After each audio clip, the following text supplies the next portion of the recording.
न्यायाधीश न्यायमूर्ति उदय उमेश ललित ने देश के प्रधान न्यायाधीश का कार्यभार संभाला। राष्ट्रपति द्रौपदी मुर्मू ने दिलाई पद और गोपनीयता की शपथ।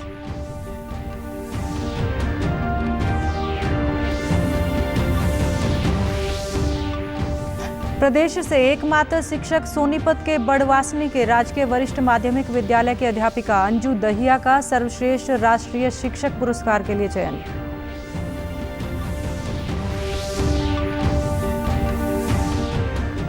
केंद्रीय राज्य मंत्री भानु प्रताप सिंह जन संवाद कार्यक्रम के तहत पहुंचे सिरसा। कहा, सामने आ रहे हैं केंद्र सरकार की जन कल्याणकारी नीतियों के सकारात्मक परिणाम।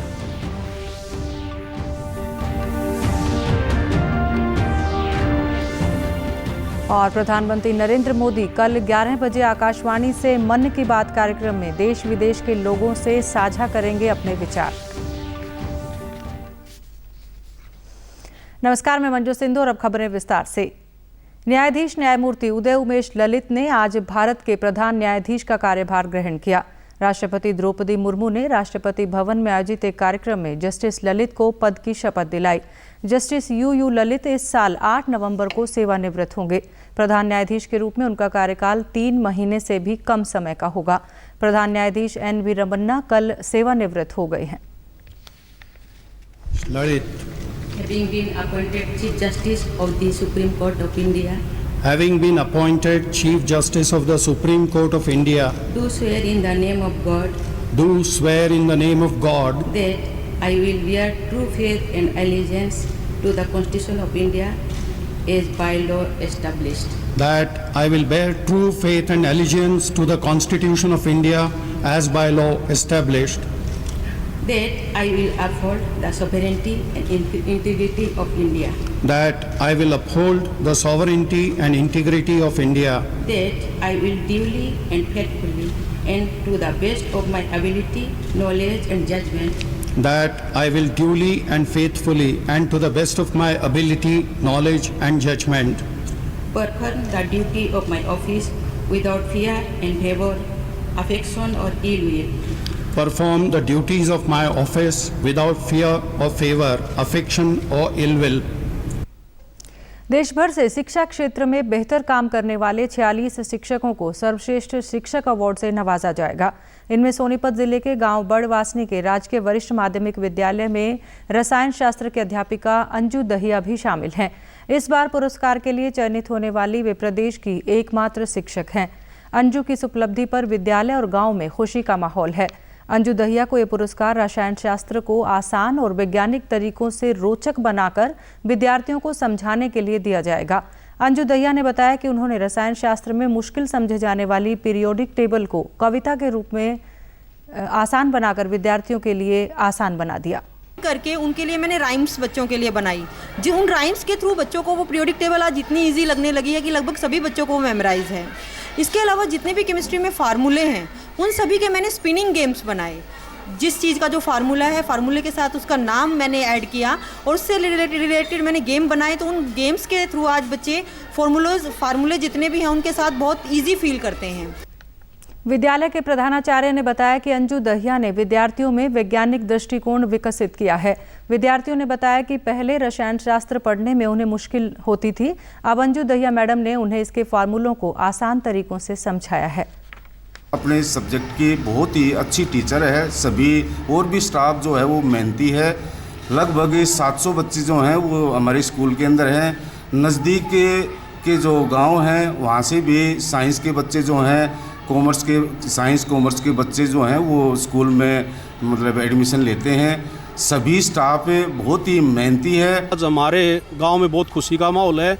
हमारे गांव में सरकारी स्कूल में एक तो नेशनल अवार्ड और एक स्टेट अवार्ड, जो पूरे हरियाणा से 3 टीचर सेलेक्ट हुई थी। जो हमारे गांव का नंबर है, जो हमारे गांव का स्टाफ बहुत ही अच्छा स्टाफ है और 700 के करीब स्कूल में बच्चे हैं, जो एक रिकॉर्ड भी है। मैंने यहाँ पे साइंस स्ट्रीम ली है। इसमें पहले मेरा इंटरेस्ट नहीं था साइंस में, तो फिर जैसे अंजू मैम ने हमें सिखाया, केमिस्ट्री के बारे में बताया, एलिमेंट्स के बारे में बताया, तो उसके हमें आसान लगने लगी। ये टफ़ जो सब्जेक्ट था वो केमिस्ट्री था, मुझे कभी समझ नहीं आती थी। एंड जब अंजू मैम ने हमें बताया, उन्होंने जो एलिमेंट्स थे उनको एक राइम में कन्वर्ट करके हमें सिखाया। सो अब मुझे सबसे ईजी सब्जेक्ट केमिस्ट्री ही लगता है एंड मुझे इंटरेस्ट भी आता है इसमें।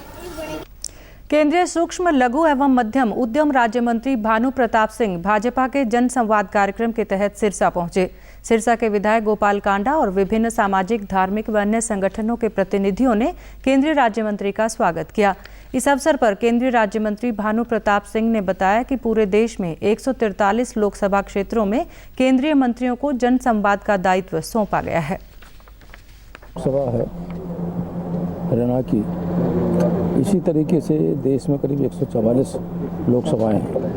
इन पे देश के सभी मंत्रियों को भेजा गया है और एक दो लोकसभाएं दी गई हैं कि आप वहाँ जाकर प्रवास करिए, 3 दिन रुकिए और उसके बाद कंटिन्यूस बराबर जब तक चुनाव हो रहा है तब तक आप आते जाते रहिए। जैसे वहाँ के कार्यकर्ता, वहाँ के सब लोग, आज हम लोग यहाँ कोविंद जी के यहाँ आए थे यहाँ, और विशेष रूप से आज शाम को इनसे मुलाकात भी हुई और वैसे ही पार्टी कार्यालय में मुलाकात हुई थी। और यहाँ भी हम चाहेंगे अधिकांश जो पुराने लोग हैं, संघ परिवार के अलावा और भी लोग हैं जो प्रमुख लोग हैं, जैसे अधिवक्ता हो गए और टीचर्स हो गए, अन्य सभी लोगों से मुलाकात करेंगे। उन्होंने कहा कि देश भर में प्रधानमंत्री नरेंद्र मोदी के नेतृत्व में विभिन्न जन कल्याणकारी योजनाओं को लागू किया गया है। लघु, सूक्ष्म एवं मध्यम उद्यम मंत्रालय ने औद्योगिक विकास का सर्वोत्तम मॉडल विकसित किया है, जिसके सकारात्मक परिणाम सामने आ रहे हैं। योजनाओं के माध्यम से गरीब परिवार को हम लोग लोन देने का काम कर रहे हैं, जिससे वो अधिक फैक्ट्री लगा सकें, कोई धंधा अपना कर सकें। जैसे PMEGP योजना है, इस योजना के अंतर्गत पहले सामान्य वर्ग के हैं उन्हें 15 और 25% की सब्सिडी दी जाती है, और कुछ ऐसी वर्ग हैं और कमज़ोर वर्ग के लोग हैं उन्हें करीब 25 से 35% की सब्सिडी दी जाती है। प्रधानमंत्री नरेंद्र मोदी कल 11 बजे आकाशवाणी से मन की बात कार्यक्रम में देश विदेश के लोगों से अपने विचार साझा करेंगे। ये कार्यक्रम दूरदर्शन और आकाशवाणी के समूचे नेटवर्क पर प्रसारित होगा। ये कार्यक्रम आकाशवाणी समाचार, दूरदर्शन समाचार, प्रधानमंत्री कार्यालय और सूचना एवं प्रसारण मंत्रालय के YouTube चैनलों पर भी सीधा प्रसारित किया जाएगा। आकाशवाणी से हिंदी प्रसारण के तुरंत बाद क्षेत्रीय भाषाओं में भी प्रसारित किया जाएगा। प्रधानमंत्री नरेंद्र मोदी 28 अगस्त को वर्चुअल माध्यम से सोनीपत के खरखौदा में स्थित इंडस्ट्रियल मॉडल टाउनशिप में मारुति सुजुकी के तीसरे संयंत्र की आधारशिला रखेंगे। कार्यक्रम में मुख्यमंत्री मनोहर लाल और उप मुख्यमंत्री दुष्यंत चौटाला सहित कई केंद्रीय नेता व सांसद शामिल होंगे। मुख्यमंत्री मनोहर लाल ने कहा कि ये नींव पत्थर हरियाणा की औद्योगिक प्रगति का नया मील पत्थर साबित होगा। इस समय देश में बनने वाली कारों का लगभग 50% उत्पादन हरियाणा में किया जाता है। मारुति सुजुकी द्वारा एक और संयंत्र यहां लगाने से एक नया औद्योगिक केंद्र विकसित होने जा रहा है। दक्षिण हरियाणा बिजली वितरण निगम के प्रबंध निदेशक PC मीणा ने बताया कि बिजली बिलों की 95% डिजिटल पेमेंट करने वाली पंचायत को 5 लाख रुपए की राशि पुरस्कार के रूप में दी जाएगी।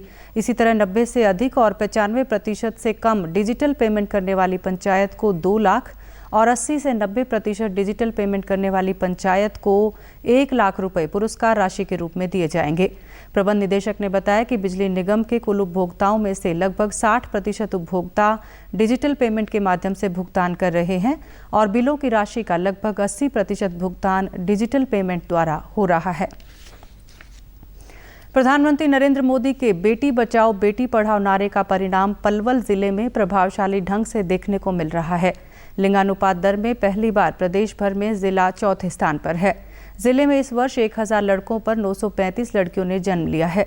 सिविल सर्जन ने कहा कि कन्या भ्रूण हत्या पर रोक के प्रयासों सहित कन्याओं के लिए कल्याणकारी योजनाएं शुरू करने से लिंगानुपात दर में सुधार हुआ है।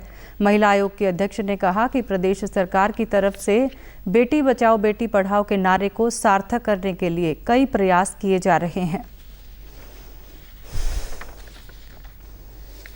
पलवल का जो हरियाणा में सेक्स रेशो वो 935 आया है, जो कि गर्व की बात है। और हरियाणा सरकार और भारत सरकार की जो नीतियाँ थी बेटी बचाओ बेटी पढ़ाओ वो काफ़ी कामयाब हो गए, पारदर्शी हुई है।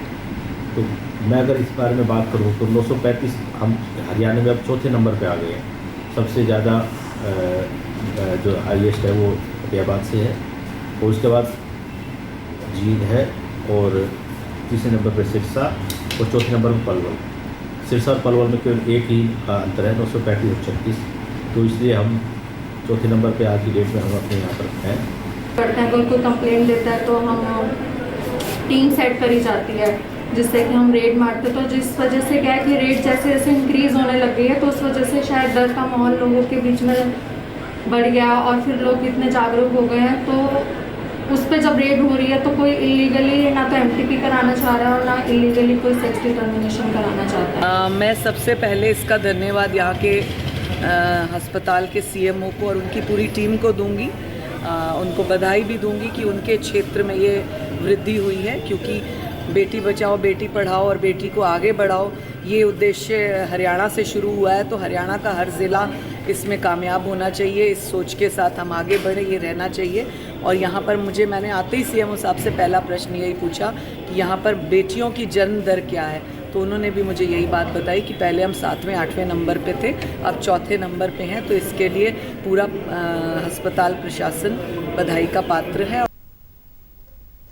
भारत के स्टार एथलीट नीरज चोपड़ा ने फिर से एक ऐतिहासिक उपलब्धि हासिल कर ली है।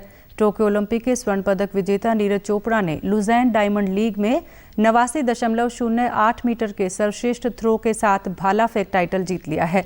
नीरज प्रतिष्ठित डायमंड लीग जीतने वाले पहले भारतीय बन गए हैं। नीरज चोपड़ा पिछले महीने आयोजित विश्व चैंपियनशिप के दौरान चोटिल हो गए थे।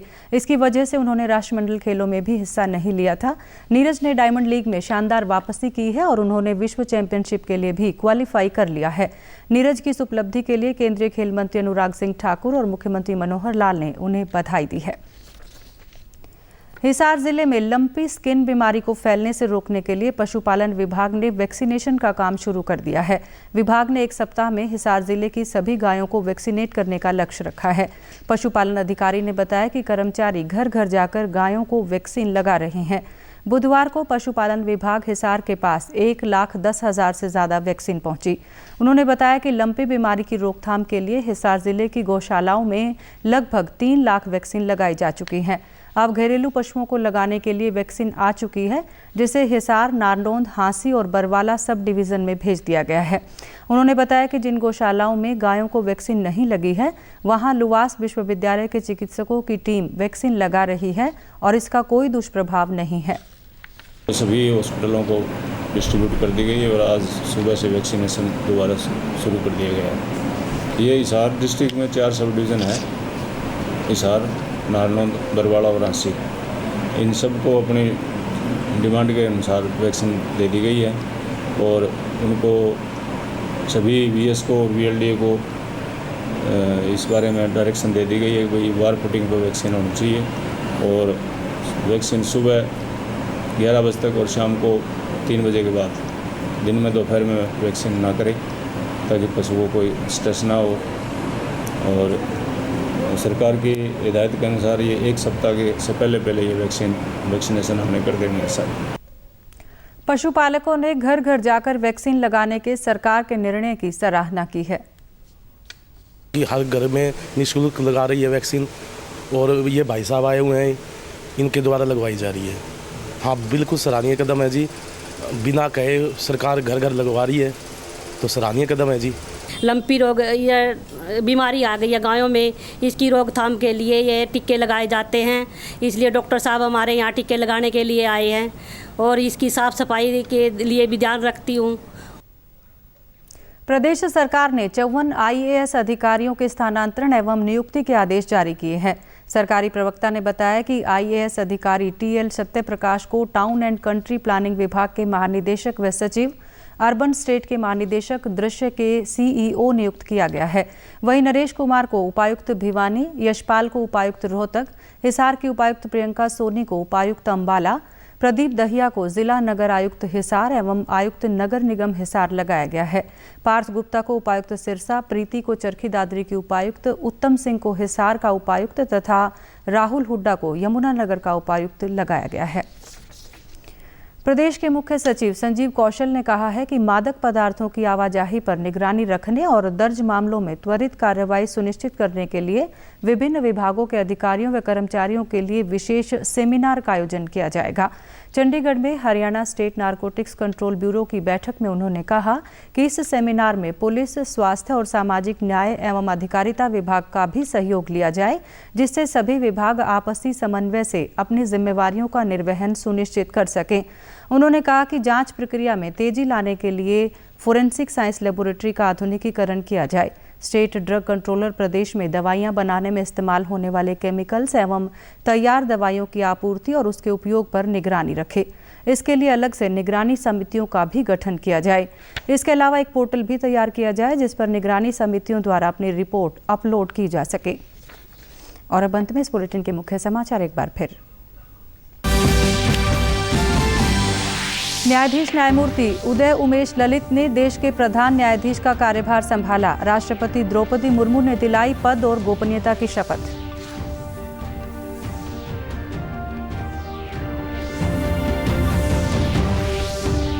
प्रदेश से एकमात्र शिक्षक सोनीपत के बड़वासनी के राजकीय वरिष्ठ माध्यमिक विद्यालय की अध्यापिका अंजू दहिया का सर्वश्रेष्ठ राष्ट्रीय शिक्षक पुरस्कार के लिए चयन।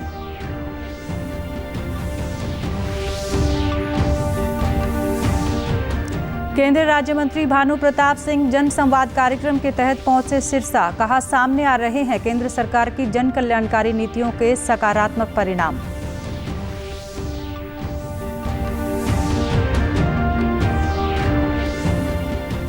और प्रधानमंत्री नरेंद्र मोदी कल 11 बजे आकाशवाणी से मन की बात कार्यक्रम में देश विदेश के लोगों से साझा करेंगे अपने विचार।